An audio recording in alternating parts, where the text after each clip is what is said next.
বন্ধুরা, এখন তো আর দুপুর নেই, 4টা বাজতে যায়। তাই তোমাদেরকে জানাই শুভ বিকেলের অনেক অনেক শুভেচ্ছা। আজ চড়ক পুজো। তাই পুজোতে সংক্রান্তিতে যেন ধোয়াধুয়ি করতে হয়, কত কাজ থাকে। তাই আজকে আমার রান্না করতে অনেকটাই দেরি হয়ে গেছে। তারপরে আমাদের একটা তরকারি হয় যার নাম পাচন। ওই সবজি কাটতে কাটতে কাটতে কাটতে এতটাই বেলা হয়ে যায়, তাও রাত্রেবেলা অনেকটাই আমি কেটে রেখেছিলাম।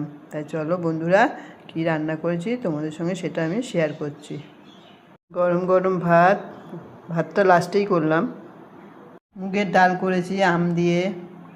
আমাদের আজকে একবেলায় ভাত খায়। আর সকালে খেয়েছিলাম চিড়ে, খই, দই, ছাতু, মুরগি, পাটালি গুড় দিয়ে মেখে আমরাও খাই, আর যদি বাড়িতে কে আসে তাকেও দিই। রান্না হয়েছে সেটাই তোমাদের সঙ্গে আমি শেয়ার করছি, জানি না তোমাদের কতটা ভালো লাগবে। গরম গরম ভাত, ভাতের সঙ্গে আছে আম ডাল করেছি, টক ডাল, মুগ ডাল দিয়ে করেছি। আর আমটা কী বলো তো, ওই কালকে যে পুজো দিয়েছিলাম না, পুজোর পরের দিন আমটা নেই খেতে হয়, ওইটা দিয়ে ডাল করে নিয়েছি। ডালের সঙ্গে ভাজা রয়েছে করলা ভাজা, আলু ভাজা, কুমড়ো ভাজা আর পটল ভাজা।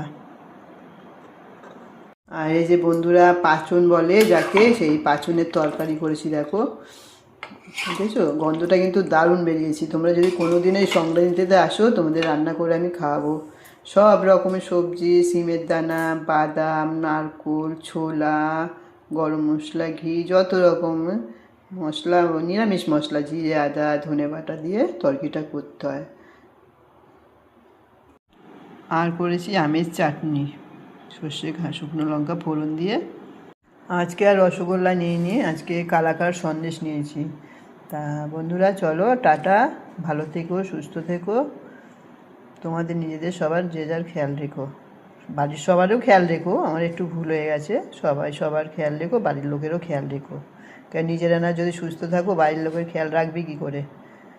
আবার বলছি টাটা।